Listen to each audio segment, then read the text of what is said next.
Welcome back to Self Transformation Radio. I am your host, Caitlin Pyle, and I'm bringing you another excellent interview today. I'm here with Amanda Blackwood. She is an author and a public speaker, and y'all, she is a survivor of trafficking, and I cannot wait to get into her story with you. Amanda, welcome to the show. Thank you so much, Caitlin. It's so much fun to be here with you. I already love you. Oh, thank you. Thank you. And I have the pleasure of seeing you on my screen right now. And I am not on here because I find myself distracting. So it's much better to look at the person I'm talking to than see this other weirdo on the screen, It's just like, is that really me? Is that what I look like today? Oh my gosh.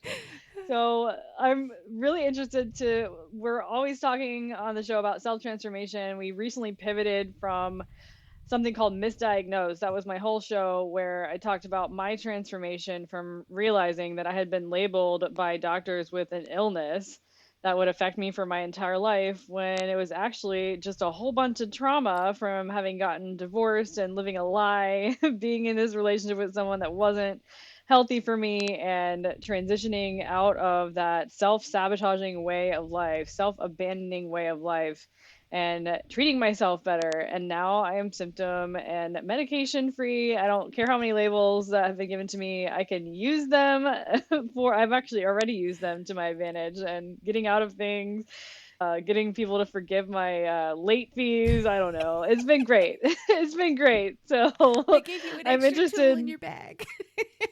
Yeah, for real. I mean, that's how we can grow from these so-called, bad situations, traumatic situations, is taking what we're given and morphing that. So tell me a little bit about you. Tell me about your before and after. We'll start with the before. Oh my gosh. So I can completely understand exactly where you just came from.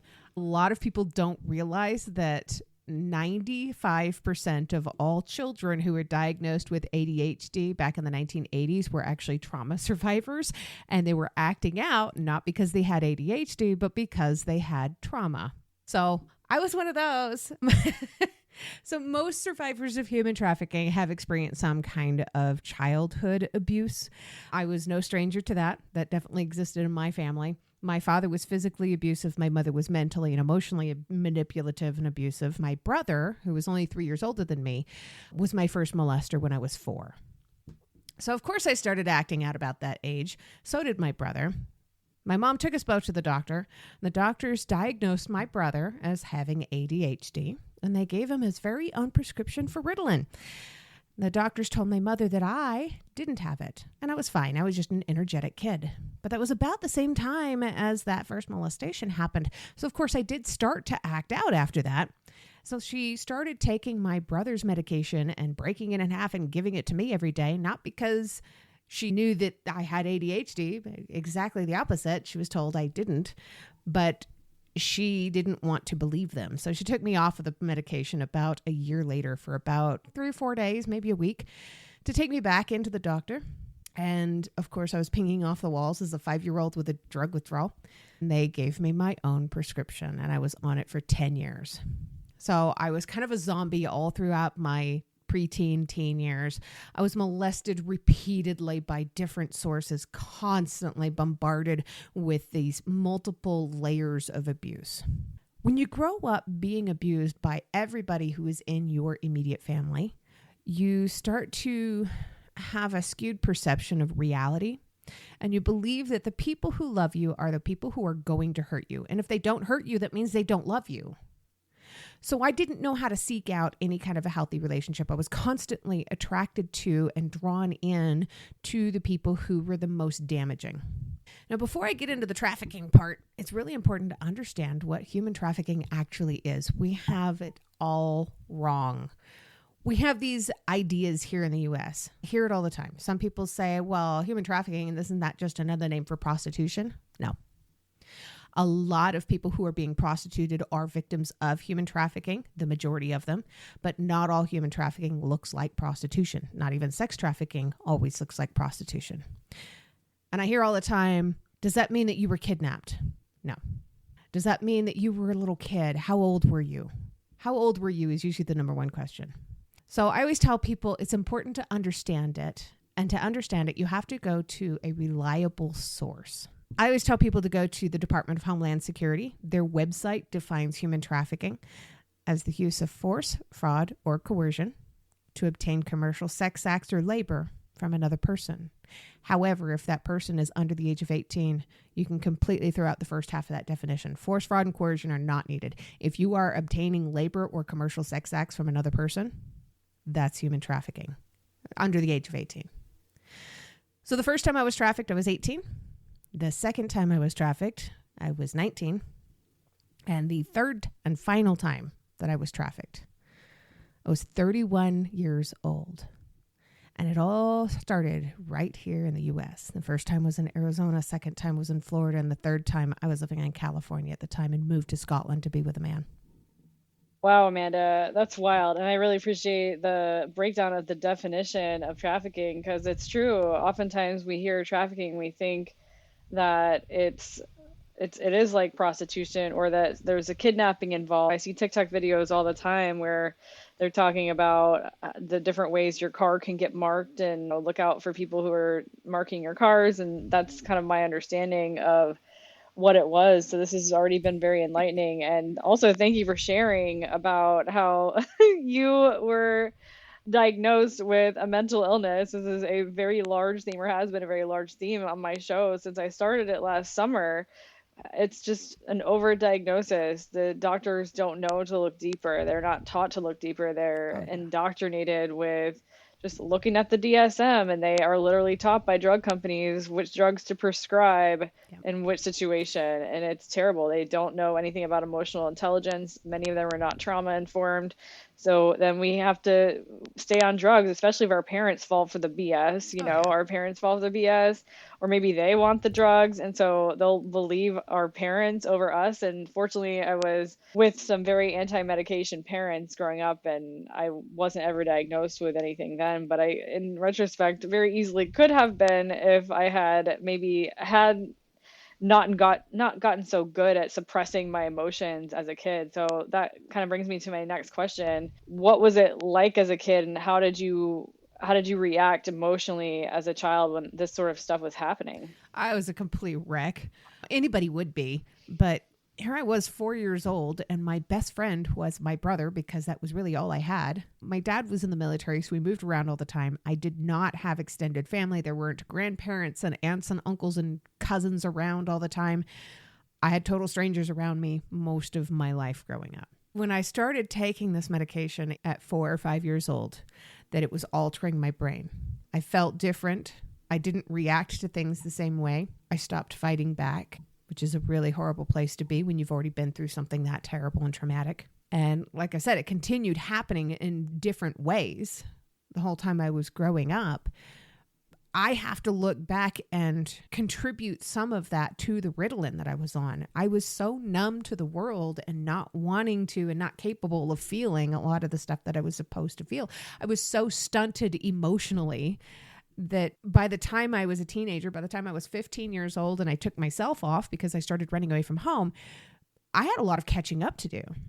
Mentally, I was all right. I had done fairly decent in school. I was never a great student, but I was really bored in school. I hated it. What kid doesn't? But I really rebelled. And being able to kind of wrap my brain around, yeah, I've got that stuff in here. But now what about this emotional stuff? I don't know how to deal with this.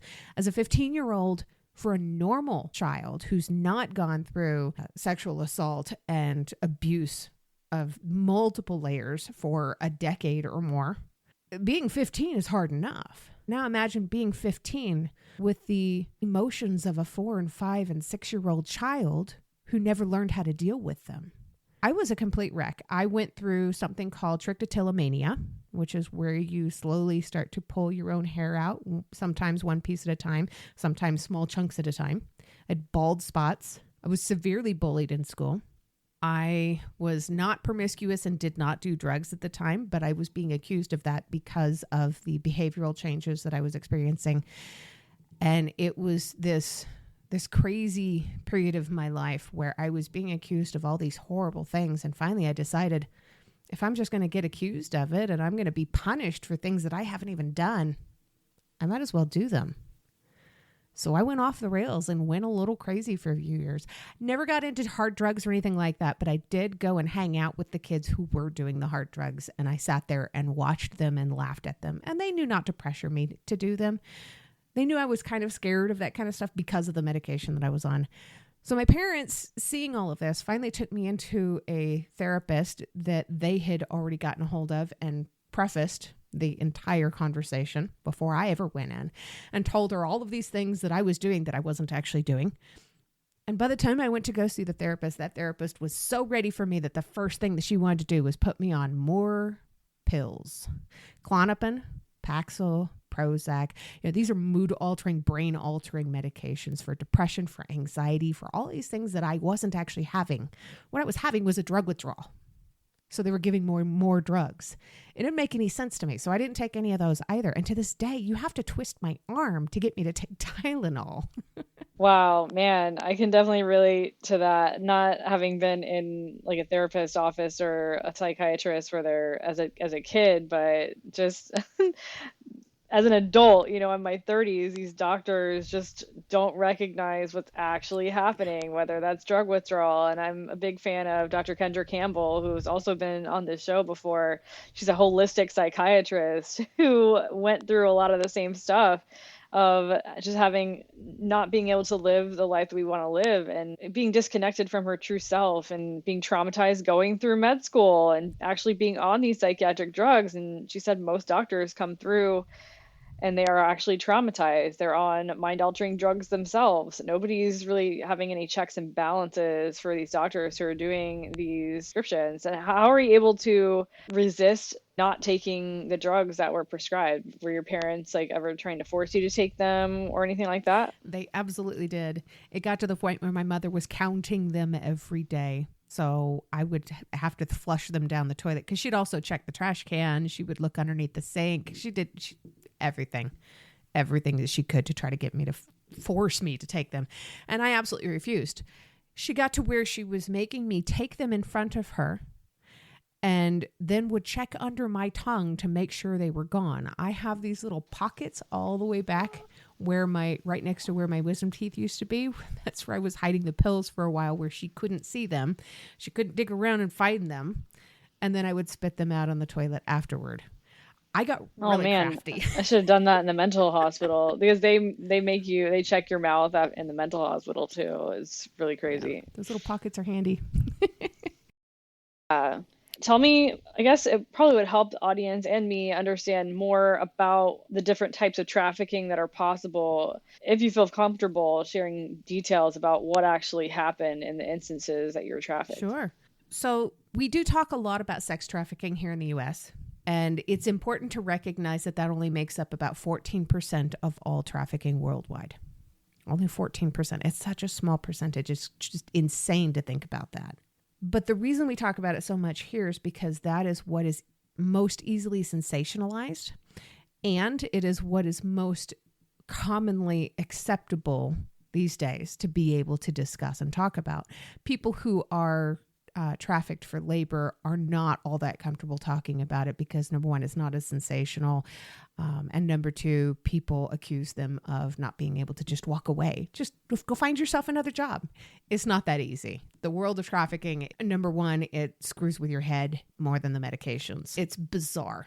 So the first time I was trafficked, I was 18 years old. I was living on my own. I had started running away at 15. But at 18, I had found myself homeless in the state of Arizona, and I knew that I could not go back home to my family. I was better off being homeless. I was dating a man, and he asked me to move in with him. He didn't realize at the time that I was basically homeless. I kept it very well hidden. And he asked me to move in with him. He was more than twice my age, and he had moved his mother in with him also. So it was the three of us living in this house. He offered me the things that I needed and wanted and searched for the most in my life, like shelter, number one, but also acceptance and some form of emotional response. I won't call it love because looking back, I know it's not. But at the time, I absolutely believed it was. He wanted to teach me how to defend myself because he knew that I'd been through some tough stuff. And one night while he was teaching me self-defense, he got very drunk. We were in a swimming pool and he punched me in the nose and nearly drowned me.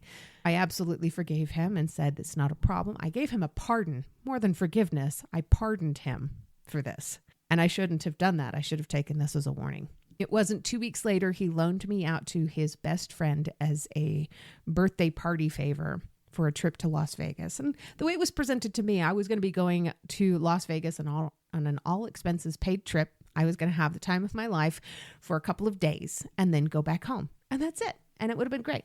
As an 18-year-old, I knew I couldn't go gambling or anything like that, but I knew they had all these shows and they had the roller coaster on top of New York, New York. And I'd already ridden that roller coaster once. I really wanted to get back to it. And we got there. The front desk people were paid off to not ask questions. Now, they weren't paid off to completely ignore me. They were told that they could bring room service to me, but only once a day. And the hotel staff were to leave before I opened the door to retrieve the stuff. And they were not to wait there to try and push the cart in the room. They were to have as much distance from me as possible. And for 52 hours, there was a cycle of massive amounts of abuse. I was being raped, and then I would have food and a shower and sleep. He would go downstairs and gamble. He'd come upstairs, and this cycle would repeat over and over and over again for a period of 52 hours. I couldn't exactly leave the hotel room. I did not have a key to get back in. The hotel staff really didn't know much of anything about me, so they wouldn't have given me a room key just with me saying that, I lost my key. I couldn't go get help. I didn't have my driver's license. He had that, so that keeping track of the flight information. And he said it was for my own best interest that they keep hold of this stuff. And it wasn't like a revolving door where people were paying to come in to do this. It was one man that was doing this. It was, at the time, my boyfriend's best friend.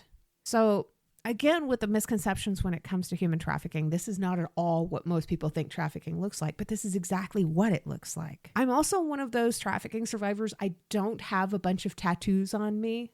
People think that all trafficking survivors have tattoos. That's not the case at all. There are some that do. There are many that do, but I was never branded, even though I was trafficked 3 different times. So I got back from Arizona. And I got out as quickly as I could. It just left. I went to Florida because that was about as far as I could get from Arizona without having a passport. And when I got there, my plan was to stay with my dad's mother. I needed surgery on my knee after I'd had a really horrible incident on a horse farm.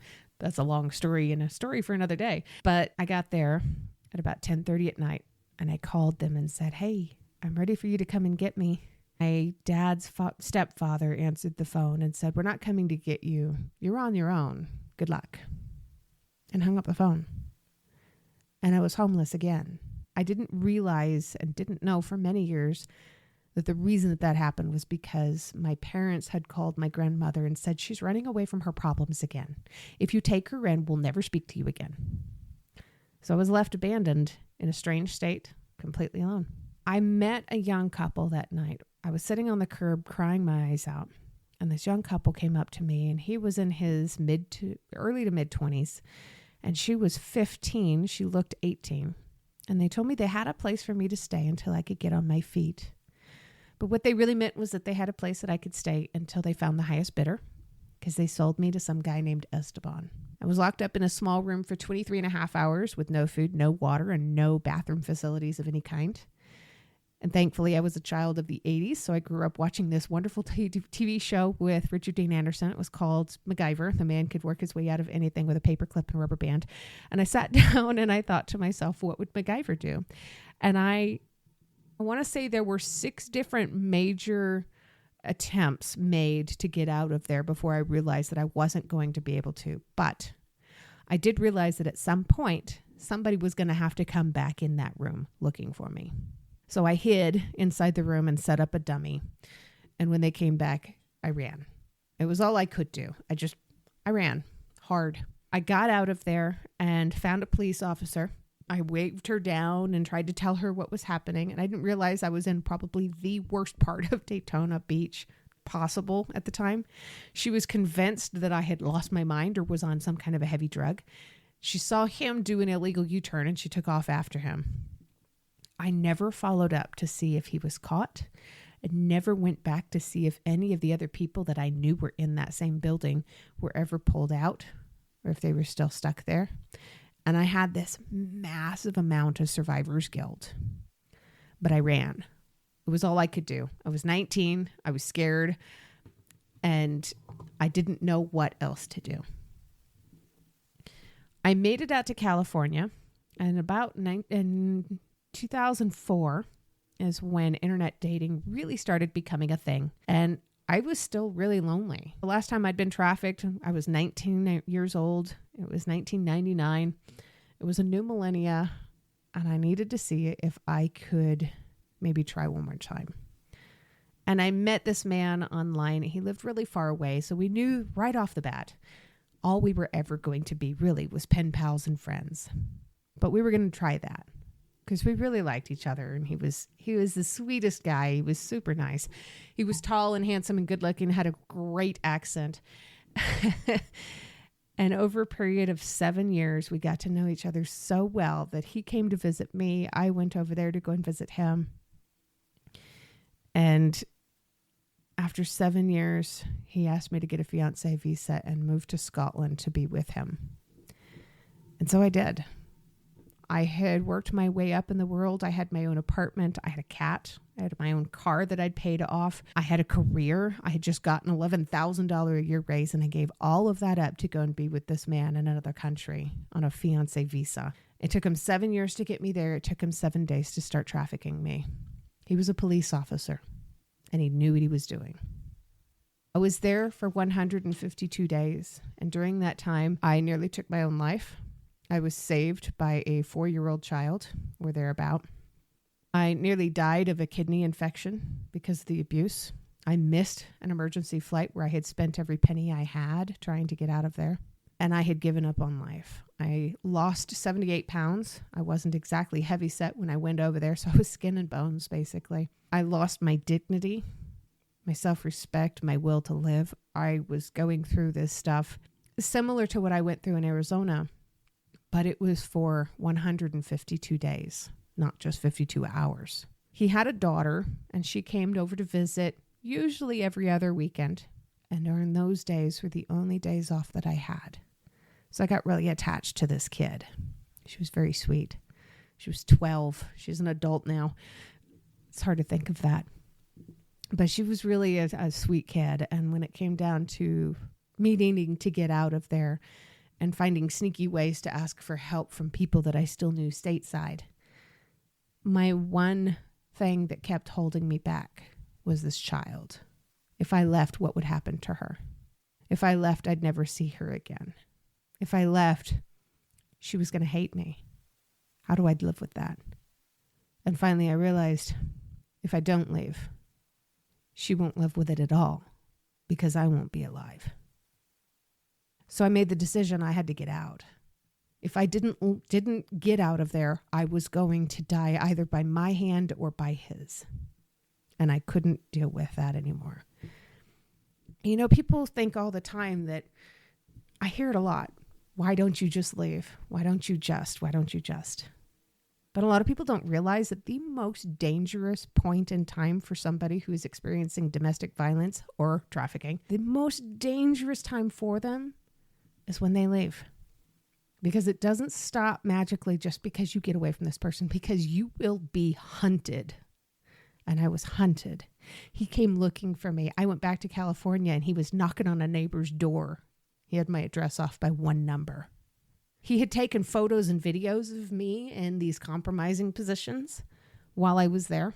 And every time I got a new job, an email would be sent to my boss. It would have all that stuff in it. And it would have something like, I wouldn't want this around me, would you? Every time I had a new friend, it would be sent to the friend.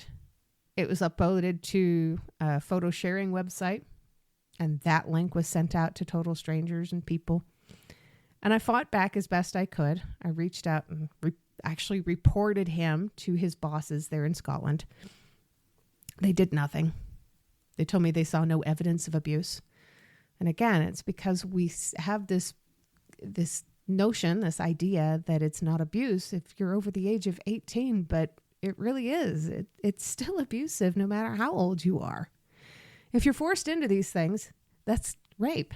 If you're forced into it and somebody else is profiting off of it, that's trafficking. That's awful. It's terrible. And we shouldn't ever tell somebody that we don't see any instances of abuse when it's obviously right there. If the email was sent out against my will, that alone is abuse. That's called revenge porn. There's laws that have been passed about it since then, but there wasn't anything to be able to help me. Because even though we now have the ability here in the U.S. to prosecute somebody for, number one, human trafficking, and number two, revenge porn, we don't have the ability to prosecute across international borders. It's still difficult to do it within the same state or the same town here in the U.S. Across state lines, it gets more and more difficult. It is absolutely impossible across international borders. And he knew that. So in 2019, when I discovered that he made me famous on a pornography website, my entire world crumbled. I thought I had moved on from all of this. I thought my life had changed and I was better and I was doing well, and I had just tucked it all away in a nice, neat little pocket into the past. And it all came back. And I had never gotten any help for anything that I had been through. So in 2019, when this was discovered, and I was asked for my autograph in a grocery store because this man recognized me from a pornography website, I knew I had problems. And I reached out to an anti-trafficking organization. They immediately paired me up with a therapist. This first therapist, I traumatized her so much that she eventually left her practice completely. She's no longer a therapist. She was pretty new in the first place. So they paired me up with a second one. And the second one had already worked with other survivors of human trafficking. So she knew what to expect, and she was trained to know how to handle it. And that made all the difference. But they also paired me up with an anti-trafficking organization that pairs survivors with pro bono legal services. And I ended up with an entire legal team in New York City who were contacting these pornography websites and having them pull the stuff down. But every time one came down, two more went up. And I fell apart more and more. But my therapist was great. I told her the story of my first therapist and how she tried to put me on all these pills and everything. And I told her, I said, number one, do not try to give me any kind of prescription medication. I've been there, done that. I'm not looking for a Band-Aid. I'm looking for a shovel. And number two, don't treat me like I am some fragile porcelain doll, because if I was going to break, I'd have done it already. I'm ready to do the work. Let's get it done. My entire world changed, not because I went to a therapist who necessarily was trauma informed, but because I was ready to do the work. If I hadn't been ready to do the work when I saw the first therapist, the one that I traumatized, I wouldn't have been ready to see the second one. I wouldn't have been able to find the right one that actually worked for me. You have to be in a place ready to do the work. You have to understand that there is no magic wand. People aren't going to just point at you and say, okay, you're all better. You came to see me and you spent all your money here twice a week for the last year or so. Poof, it's magic. It doesn't work that way. You have to do the work.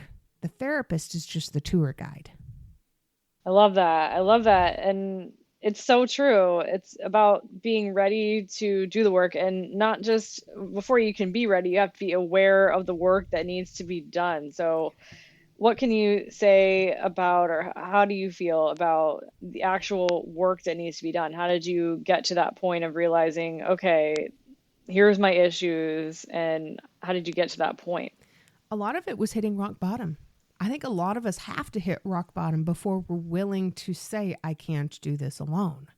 I'd been going at it alone my whole life. I mean, I was 4 when I realized there was nobody in the world who was ever going to stand up for me. That's a pretty hard lesson to unlearn. But knowing that I was so close to ending my own life, not just once, and understanding that I didn't want to die, and putting those two things together, I knew that I wasn't going to be able to make the journey alone. It took not just the therapist, but it took a lot of control techniques, and it took a lot of studying of my own brain and about how trauma acts in the brain and how it changes things for you, and how trauma and grief mirror one another so perfectly for so many very perfect reasons. And what I mean about control techniques. As trauma survivors, we have this overwhelming need most of the time as a trauma reaction to have a control over our life. But it doesn't work that way in life.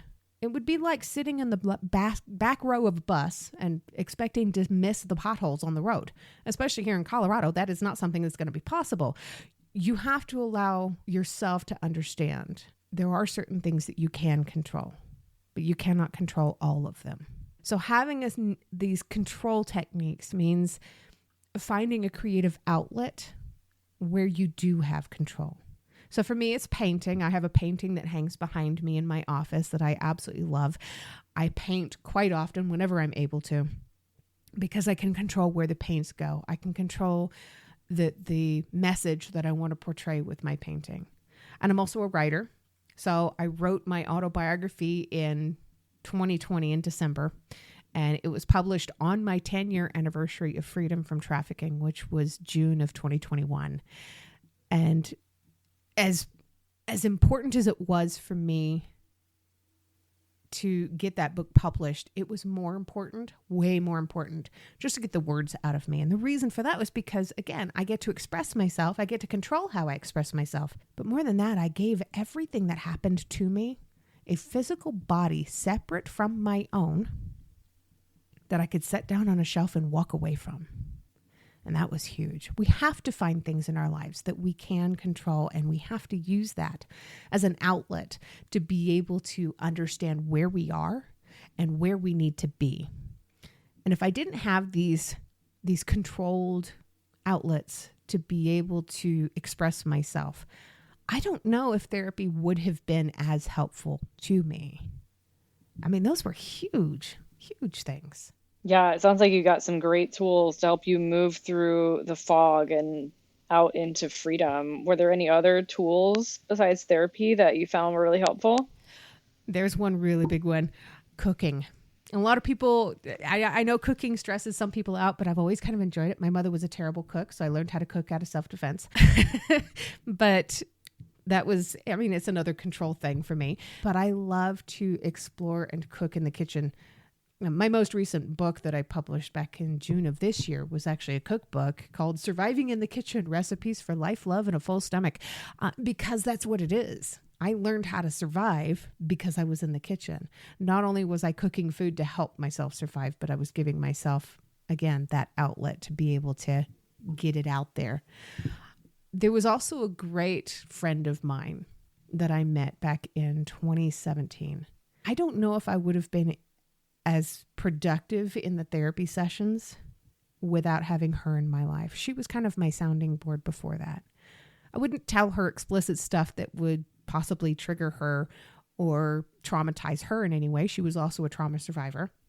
But to this day, she and I are so close that we call each other sisters. People think we are because we're both redheads, but we're not actually blood related, but we're related.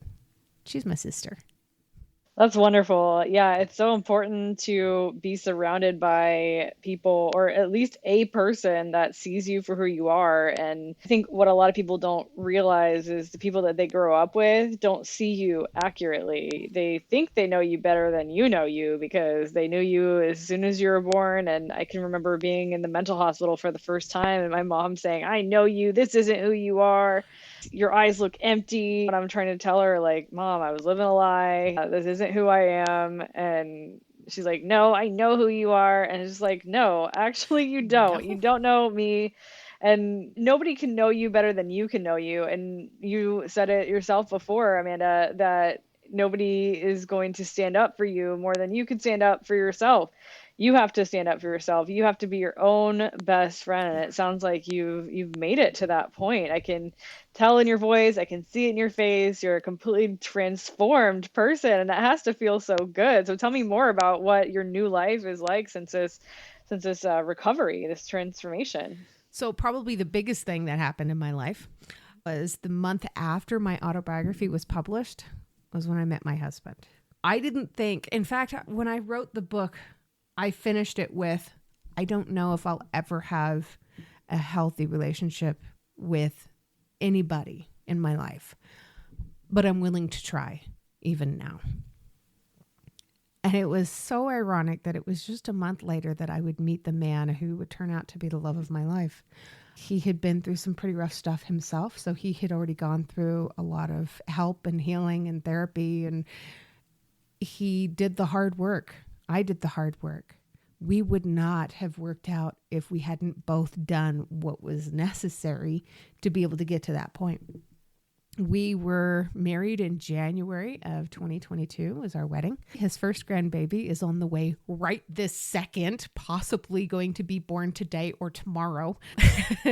My first grandbaby. How exciting. Yes. Congratulations. My first grandbaby was born on Mother's Day this year. My little sapphire, her mom, Jasmine, and my son, Ethan, got married on Valentine's Day. So everything's happening on very important days for them this year. But my family has expanded, my heart, my life has expanded. I have become a trauma recovery mentor for people now because I've been able to go through all the hard stuff and figure it out the hard way. I made it easier, hopefully, for other people to start kind of understanding where they are now too and kind of getting them through it. So I've got all of these different boot camps and stuff set up all throughout next year. And that's kind of where my life is leading me, is not necessarily into this to make a living at it. And we're okay with that, but more to help other people figure out where they are and where they need to go next. I'm so proud. Yeah, you should be. And it's really the natural progression when we survive something crazy, right? We survive something crazy that it just flows out of us. The joy we feel of having made it through and just see ourselves on the other side, and the self-respect that we've developed because of going through that process and seeing it clearly for what it really is. We cannot help but start building the programs to get people in and doing the boot camps and helping people see themselves accurately. It really comes down to, how do you see yourself? And so when we're in it, it's hard to see that. It's hard to see what we're doing to ourselves. And people would often tell me, you have to put the oxygen mask on yourself before you can put it on other people, because I would feel really guilty about not helping other people, but I needed so much help myself. Oh my gosh. I love that you use that one. I spent some time as a flight attendant. I use it all the time. Yeah, if you cannot breathe, you cannot help someone else. Yeah, and I was so used to doing so much stuff myself that it was really hard for me to understand what was happening to me. And there was so much gaslighting in the psychiatry realm where they're like, oh, well, you're having this symptom and this symptom and this symptom, and it's science. This book that's not scientific at all is telling me what's wrong with you, and here's the pill you need to take, as if I were deficient in Adderall, as if I were deficient in Xanax, if I was deficient in Lexapro or some antidepressant. And it's a clinical thing, but I mean, they act like mental health and brain health are not the same thing. And you touched on something really important, that trauma affects your brain. It can actually damage your brain. I got TikTok videos about this.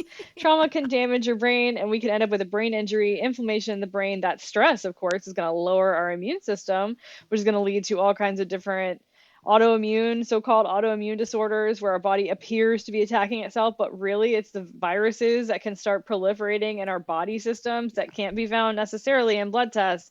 And then we've got, our body's attacking itself. We can develop cancers, all kinds of stuff, because of the stress of being in a life that's not in alignment with our true selves, and being in these traumatic and even abusive environments like the ones that you were in, Amanda. It's just a crazy world out there, and we need to become our own best advocates and our own best friends, and understand that we've been conditioned to hand our power off to somebody else to tell us what's wrong with us, when really it's the sick society that we live in and the sick environments that we can often find ourselves in that we've been told was normal, and the gaslighting that's so prolific, because there are people that are just asleep, man. They don't know they don't understand what Jesus was trying to tell us, right? And I am not a religious person. In fact, I consider myself an ex-Christian, because I believe in what Jesus was saying and not the Paulianity or the Christianity out there. But Jesus was trying to show us how to live above the low consciousness of the world. And history's continued to repeat itself since they killed him for saying all that. Yeah, so I really appreciate you being on the show. I want to know more about where people can find you, and if there's any advice you might have for somebody who's still in that relationship that they've been wanting to leave. The biggest piece of advice that I have is to understand that if you don't know what resources are available to you is the same thing as not having those resources, period. So thankfully, these days we live in the age of the internet, and there's a lot more awareness about domestic violence and about human trafficking and about sport torture and all kinds of stuff. Find the resources that you need, because getting out is not easy. You can't just listen to the people who say, why don't you just leave? It doesn't work that way. Get the help that you need. If you're not sure where to get that help, reach out to me and I will do everything I can to help you. It's also important to recognize if you have already gotten out of one of those situations and you feel stuck in your healing, stop waiting around for that apology that you're waiting for. You're not going to get it. Number one, it is not your place to sit around and wait for them to give you the tools that you need to heal. You have to accept an apology that you are never going to receive. That person does not deserve the honor of ever speaking to you again to give you that apology in the first place. Number two, they don't need to be the ones to give you the strength to get through it. So when, that saying, what doesn't kill you makes you stronger, it's a lie. It's a lie. Stop giving credit to the abuse and to the trauma and to the past. That is not what made you stronger. You made you stronger. You got you through it. You got out of it. You're still here, not because of them, but because of you. Your experiences didn't make you stronger. You already had the strength within you. You just had to dig deep to find it. And sometimes you got to get out that shovel one more time and dig a little deeper, but it's there. And the last piece of advice is stop telling people, oh, you've been through worse. You'll get through this too. It is not worse. It is not better. These are not trophies that go on a shelf. It's trauma, period. Eventually, if you build up on all these traumas, you will add so many stones to the pile, you will build a mountain that you cannot climb. It's okay to say, I need help. It's okay to walk away. For more information about who I am and what I do, head to growthfromdarkness.com. You can also find me. I'm very active on Facebook. And if I wasn't as active on Facebook, I would probably write more than 2 books a year. So yeah, Facebook is a great place for me. But growthfromdarkness.com, there is a contact form there if you want to reach out to me privately. You can interact with me through all of my social medias. All of those links are on the website too.